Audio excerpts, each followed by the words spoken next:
Hey there, Warhammer fans. This is Bloodmire bringing you another battle report. So last week I played Demons and um, won that match, and she wanted a rematch. So I said that was fine, and we talked over the week, and we decided that we were going to play 2,500 points, and we didn't know what battle we were going to play. So, but when we got the reroll for Battle of the Pass, so this is kind of like a grudge match, but we're kind of running the same list except for me when I really didn't take the time to make a vampire lord and characters. So I decided that I wanted to try out some of the name characters. So I went ahead and played Vlad and Isabella, and I brought just a level 1 necromancer, just bare bones. So my thoughts on the matter are,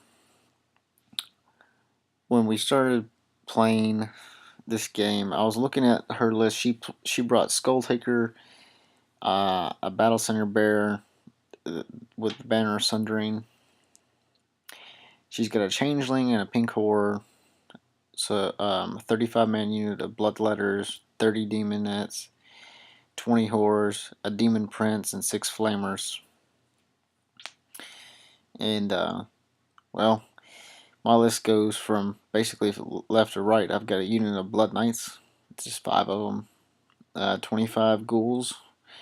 Stuck a level 1 Necromancer in there. He's just got Invocation. 40 more Ghouls. There's a gas and then 25-man unit Ghouls. I forgot to mention that, but Vlad's there in the front unit with the Ghouls right beside Isabella. And then there's 40 Graveguard for the second wave. And I brought out Terrorgeist. So that for me is 2,500 points with 3 characters. And it's when she asked me, how difficult do you think this list would be, going up against demons in general or against any player? I said about a 7, I guess, out of 10. Turns out I was wrong, because apparently, well, I guess you'll see. So, moving on, this is what it looks like. So, Battle of the Pass, I'm going that forward, and she's coming across. We had a mutual friend set up the terrain, and he's never played Warhammer before, so he doesn't know what the terrain does. So, yeah, no big deal, but this is what it looks like on turn 1. This is what she looks like. Now, that unit of 35 Bloodletters, it's not all there. We just simply, we measured it out. Yeah, everything fits, but we couldn't get the models to stand upright, and they were on these trays and on that hill, so we just took them off to the side and said screw it. Because I knew where they were at, and it's a friendly game, so yeah. So she gets the first roll. She's going to go first, and she's going to move up. There's a very blurry picture of my side. Yeah, so she moves up accordingly. On the left, she brings up the 6 Flamers onto the bridge, and she plans to shoot my Blood Knights. The Pink Horrors edged up, didn't do too much. Demonettes are coming in, and this big-ass unit of Bloodletters. Trying to think. So in the magic phase, nothing really significant happens. She doesn't get a lot of dice off. I think she rolled like a 3 and a 4, and I channeled like twice. So I don't think any spell went off that was really important. So magic phase, nothing happens, and on the shooting phase, my advice to everybody is if you can pre-measure, make sure just go ahead and do it, because when she looked to shoot my Blood Knights with those Flamers, she realized, oh, they're 20 inches away, and I'm like, well, I mean, I'm sorry. you know, um, she moved her she moved minimum distance, but I mean, like, she didn't want to be off the bridge, and she definitely didn't want to be there, so she just didn't shoot. So, on that note, for people who have shooting and even in Magic and stuff like that, make sure when you're in your movement phase to go ahead and pre-measure. If you have a little bit of grace period, make sure that you have the distance that you need before you move on to your next phases. So on my turn, I move forward, and um, I'm basically just going to man the bridge. And when's in the Magic phase, um, Vlad gets he has Wind of Undeath, and I cast it on the Bloodletter unit, knowing that there's not a whole lot going to be. There's not going to be a lot to go through, but regardless, I get it off. And one thing that's really funny is actually Skulltaker takes a wound. He rolled a 6, and then he rolled a 1 for his ward save. So it was pretty funny. So Skulltaker has a wound on him, and I think I killed a total of 3 actual Bloodletters from that. So yeah, I miscast and I got magical feedback, and then I just lost 1 dice, and then I just spammed Invocation to get those wounds back. And as far as the other movement goes, I moved up my Terrorgeist to the left flank. My Blood Knights moved up to make a real easy charge on next turn on the Flamers. But not so far that she would have to. She'd have to move to be in closer in below half range. So here's a picture of Skulltaker. He's got a wound on him. Those unit of 30 Bloodletters are coming up. It looks like that. Now this is after her movement phase. She charges forward. We roll for the river. It's an the entire unit is now the ones in the river had to take danger strain test, but the entire unit has poison now, so great. And so trying to think here. Yeah, she moves her demon prince back here, behind my Terrorgeist, and yeah, so behind my Terrorgeist, and the Flamers move up to well, they don't need to move up, but the Demonettes they reform and move up 6 inches for their second wave. And I really think she took Skulltaker to be a hero killer,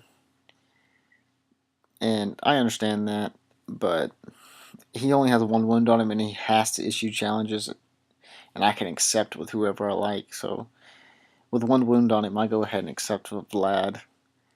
Nothing else really happens in the Magic phase, and if Vlad dies, Isabel will be subject to frenzy and hatred, and he's gonna pop over in probably into the Ghoul unit, and then I'll send in the Graveguard next. So that's what that looks like. Another cool picture.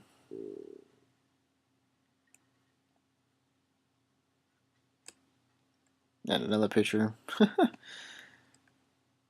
Yeah, this is what it looks like on the left flank. The distance between us, it's not that much.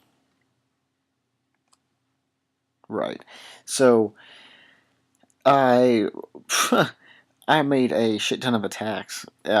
Excuse me, I made a lot of poison and a lot of hits. And since there were strength 3, toughness 3, I only needed 50% of those are going to wound. I killed off Skulltaker in a challenge. Luckily though, because Isabella's in that unit, I had always struck first, so I got to hit him first. Even though he's initiative 9, so I didn't get to reroll, but I did get to go first, and I got 4 wounds through, and then he made an armor save, but she failed only 1 of her ward save, so he actually hits the dust, and that kind of this is a big game changer. But if he got this swung back, he probably would have took out Vlad, and I mean he would have popped over into another unit. But that was kind of like it's still kind of scary because he is for as many points as he is, he's a one of the most cost efficient characters I've seen. So this combat actually goes in my favor really well. She kills off 12 ghouls, which is not too bad. And then in my turn, I'm just gonna span invocation and get some ghouls back. So I measured my range on the Terrorgeist and it was barely out of range. So I stuck my uh, the ass end of the model closer to the building, which is going to be closer to Vlad at this point, since I can still, I guess you would say, hover because he can't fly the full 20 inches. He can't march. I still have the ability to, move. So he simply just kind of picks himself up and does a 180 and drops about 4 inches back towards Vlad. And I'm within 8 inches, and I'm going to do some wounds here. I don't know uh, why she flew this guy within. I'm trying to get behind my lines or just mess with me or something, but when she stuck him, when she put that demon prince within 8 inches of the Terrorgeist, she could no longer, for any reason, at that point in the game, get out of my screaming arc because I don't have to charge her. I can just scream her, and if I keep flying behind her and landing behind her, then I can just avoid combat, scream, and that's free victory points. I don't understand what her intentions was, but um, essentially, after I put some wounds on this, she kind of panics and decides to go another direction, and she's not going to get away. So I charged with the Blood Knights. Um, she had a really pitiful stand and shoot. She only got like um, 12 shots, and with a 2 up armor, 4 up ward, they all make it. Magic phase, nothing really significant happens. I spam invocation, um, get some ghouls back to make that fight easier. And now that they don't have hatred, I'm doing so much better. Yeah. So I didn't roll too awful bad, but she thing has 3 wounds on it now, so he's got 1 wound left. Yeah, these Blood Knights make quick work of Flamers. I think the only thing that was left after my attacks was just the Pyromancer, and he he missed with all of his attacks. He rolled like a 2 2s, so he pops through combat res, and I run forward 11 inches. Yeah, after this combat, I go to town with Vlad and Isabella, kill off 9, and the ghouls do a lot more work for me. So this unit's down, and this is after combat res. So this next turn, that unit's going to be gone. Yep. So one more turn passes. There's not a whole lot that's happening. She took the lower metal on somebody, and she's trying to kill Blood Knights, but I'm not letting them through. And she tried using Cascade, the Fire Cloak spell. It didn't help very much either. I actually kind of let those go through because it's Strength 4, I'm on Toughness 4, and she'd be wounding me on, yeah. So, I mean, but I still had those saves, and I was just making them, so there's nothing she could do about it. Now, if she did it on the ghouls, I would probably try to dispel it, or be a bit more cautious about it. But with only 5 models, and they're Blood Knights, and they've got, at that point, a 3 up, 4 up, I was okay with letting it go through. So, yeah, on my shooting phase. I go ahead and just the Demon Prince, the poor guy, didn't know what hit him. Blood Knights, you can see over here on the left, I just reformed and then moved forward. And I really didn't need the charge. I just kind of just needed to be there because the charge is only going to give me a +1 combat res. I'm still going to be wounding on 2s regardless, so I don't need the charge. Cool little picture. Demonettes come up to the bridge. Actually, yeah, they charged. So we tried to get the models up there, and we just decided to put them down on the bridge. She actually charged on this, so they're up there.